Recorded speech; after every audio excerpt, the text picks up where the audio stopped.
I hope आप सब अभी बाइनोक्यूलर्स और नोटपैड लेके रेडी हो गए। तो before we start there something I like to share कि जब हमने बर्ड वॉचिंग स्टार्ट किए थे तब हमें भी सब चिड़िया सेम लगती थी, कोई डिफरेंस समझ में नहीं आता था।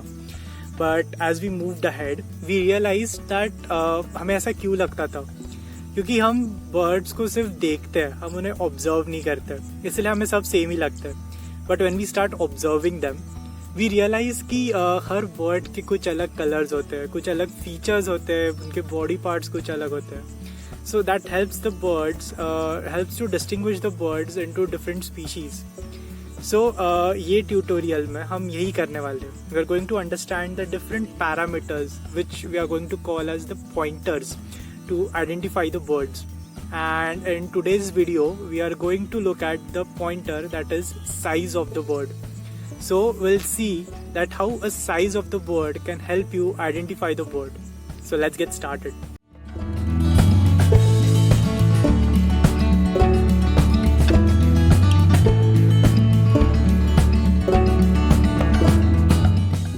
तो आज हम देखेंगे बर्ड्स को साइज से कैसे आइडेंटिफाई करना है। दोस्तों, सबसे पहले हम ये सोचने की कोशिश करते हैं कि अगर हम किसी दोस्त को बताना चाहें, मान लो आपका कोई दोस्त है, आपका कोई फ्रेंड है जो बर्ड वॉचर है और उसे आपको बताना है कि मैंने एक पर्टिकुलर बर्ड देखा, तो सबसे पहली चीज़ आप क्या करोगे? आई थिंक सबसे ऑब्वियस और सबसे पहली चीज़ जो हम जनरली बताते हैं वो है साइज़, कि मैंने इस पर्टिकुलर साइज़ का बर्ड देखा है। अब मान लो अगर मैंने आपको ये कहा कि मैंने 22 सेंटीमीटर का बर्ड देखा है, तो कितना कन्फ्यूजिंग होगा, राइट? तो इसी वजह से हम जनरली जो हमारे घर के आजू बाजू कॉमन बर्ड्स दिखते हैं, हम उनके रेफरेंस में किसी भी नए बर्ड का साइज़ बताते हैं। एक एग्जांपल के लिए हम हाउस क्रो बहुत कॉमनली देखते हैं, हम बचपन से इस बर्ड को देखते आ रहे हैं। इवन जो अर्बन एरियाज़ में रहते हैं उन्होंने हाउस क्रो डेफिनेटली देखा होगा। अब किसी भी बर्ड को इसके रेफरेंस में कि हाउस क्रो से ये थोड़ा बड़ा था या थोड़ा छोटा था, ये बताना बहुत ईजी है रादर देन सेइंग कि 22 या 23 सेंटीमीटर का था। तो चलो इसको डिटेल में देखते हैं। अब हम बर्ड्स को इंक्रीजिंग साइज में देखेंगे और ऐसे कुछ बर्ड्स देखेंगे जिनका आप साइज एज अ रेफरेंस ले सकते हो। अब पॉइंट टू बी नोटेड, ये कोई स्टैंडर्ड मेथड नहीं है, बट जनरली हम बर्ड वॉचिंग में इनको फॉलो करते हैं। तो चलो शुरू करते हैं। सबसे पहले हम छोटे बर्ड से शुरू करते हैं। आपके घर के आजू बाजू में छोटा बर्ड कौन सा दिखता है? आई नो बहुत लोगों ने बोला होगा स्पैरो, बट नहीं, स्पैरो से भी छोटा एक बर्ड है जिसे कहते हैं पर्पल सनबर्ड। ये बर्ड जनरली आपको फ्लावर्स के ऊपर दिखता है और गार्डन में डेफिनेटली आप इसको स्पॉट कर सकते हो।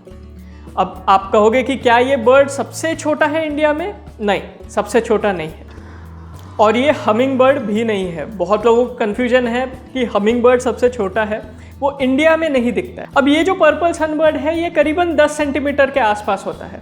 तो अगर आपको ऐसा कोई बर्ड दिखता है जो इससे भी छोटा है, तो आप कह सकते हो कि ये पर्पल सनबर्ड माइनस है या सनबर्ड माइनस है। और अगर आप कहते हो सनबर्ड प्लस है, मतलब शायद इससे थोड़ा बड़ा है। अब जब आप फील्ड पे देखते हो आप एक्यूरेटली तो कभी बोल नहीं सकते, बट जनरली हम रेफरेंस से बता सकते हैं। अब दूसरा बर्ड है रेफरेंस के लिए हाउस स्पैरो। ये बर्ड करीबन 15 सेंटीमीटर का होता है और हमने सब ने ये बर्ड को देखा है, ये बहुत कॉमन है।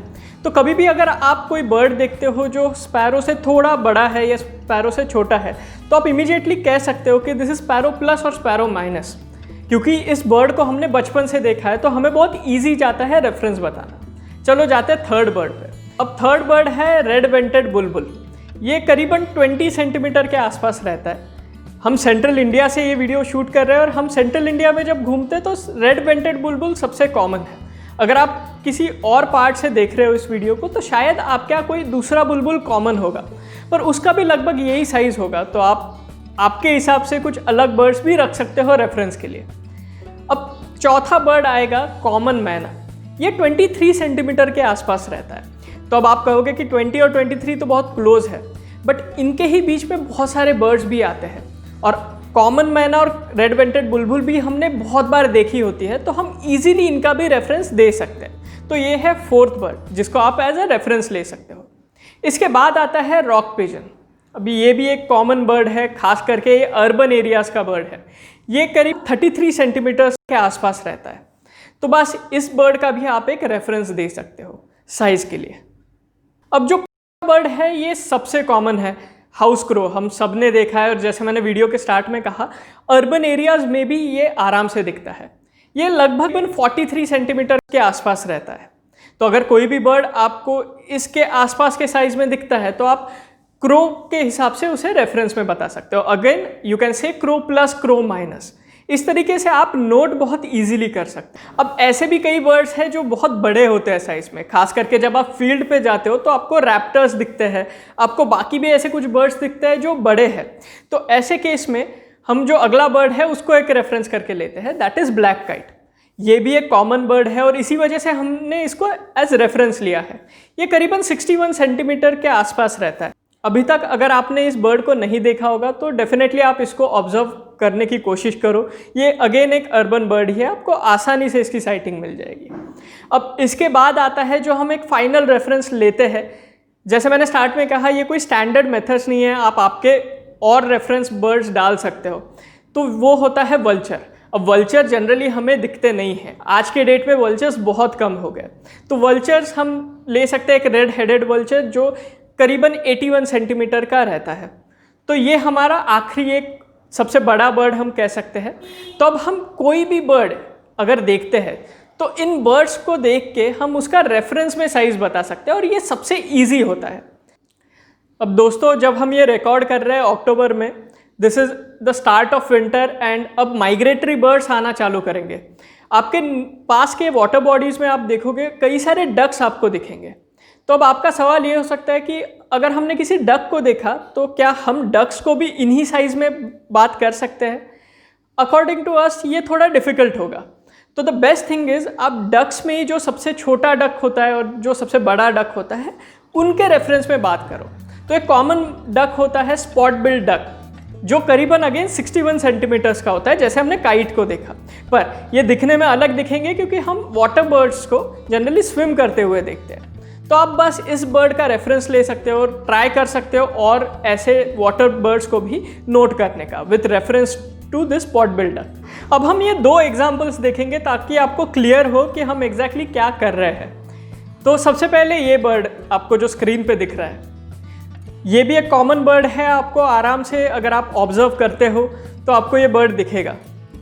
अब आपको इसका नाम नहीं पता और आपने अभी बर्ड वॉचिंग की शुरुआत की है, पर आपको क्रो डेफिनेटली याद है, आपने क्रो को बहुत बार देखा है।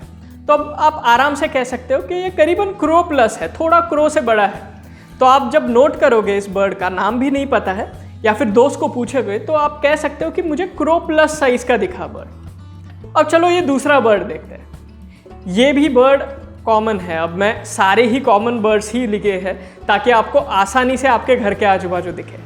तो अब ये जो बर्ड है ये स्पैरो के आसपास है, शायद स्पैरो से थोड़ा छोटा है, तो हम कहेंगे ये स्पैरो माइनस है ना। बहुत सिंपल। बस इसी तरीके से दोस्तों हमें नोट करना है। हमने कुछ एक्सरसाइजेस दिए हैं, अगर आपको इंटरेस्ट है तो आप डिस्क्रिप्शन में उसे देख सकते हो और कमेंट में ट्राई करना है इसको फाइंड आउट करने का कि आप ये क्या कहोगे। क्या आप इसे sparrow plus, sparrow minus, crow plus. Let's try this and I am sure हम बर्ड वॉचिंग में धीरे धीरे बहुत एंजॉय करने वाले हैं। So that was about the sizes and I am sure कि आपने सोचा नहीं होगा कि size of a bird can play such an important role in identifying the bird.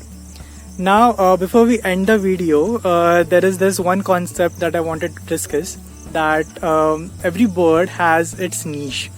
That is a particular fly zone or particular area that the bird prefers, and it won't leave that area or it won't go beyond that area.